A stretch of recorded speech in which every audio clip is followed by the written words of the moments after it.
High বন্ধুরা, চলে এসেছি এখন বাড়ির পিছন দিকে। আর এখানটাতে আমি লাগাবো একটা একটা তো না, দুটো একসঙ্গে কুমড়া গাছ। তো প্রথমে এখানে দুপুরে মাটিটা আমি খুঁড়ে আর মাটিতে একটু জল দিয়ে চলে গেছিলাম। আর এখানেও একটা এই যে পেয়ারা গাছ লাগানো আছে। তো এই পেয়ারা গাছেও এই যে চারটা পেয়ারা ধরেছে, চারটা তো না, এই যে দুটো ফুল ফুটেছে। দেখা যাক ফুল থেকে ফল হয় কিনা। আর উপরে আরও দুটো ফুল আছে, দেখা যাক। আর গাছটা বেশি বড় নাই, জাস্ট গাছটা কিন্তু খুবই ছোট আছে, মাত্র একটা ডাল আছে। আর এই যে আমার কুমড়া গাছ দুটো, তো গাছ দুটো তো আমি নিয়ে এসেছিলাম। তো আর প্রত্যেকবারই আমরা এখানে গাছ, এখানটাতেই গাছ লাগাতে, এখানে এবার যেহেতু পেয়ারা গাছ লাগিয়েছি তাই জন্য পাশে কুমড়ো গাছ দুটো লাগাচ্ছি।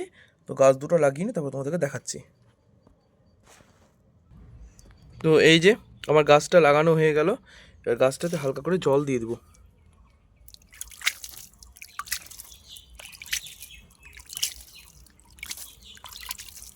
একটু পেয়ারা গাছটা তো তার সঙ্গে সঙ্গে জল দিয়ে দিলাম আমি একটু।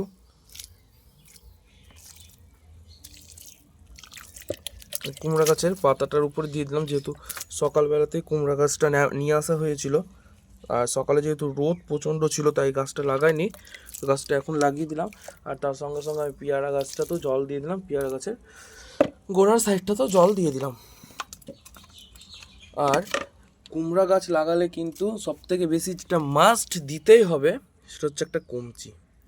এই যে, তো আমি এখন কমচিটাকে এরকমভাবে এখানটাতে বসিয়ে, মানে দেওয়ালের দিকে হেলাম দিয়ে দিলাম।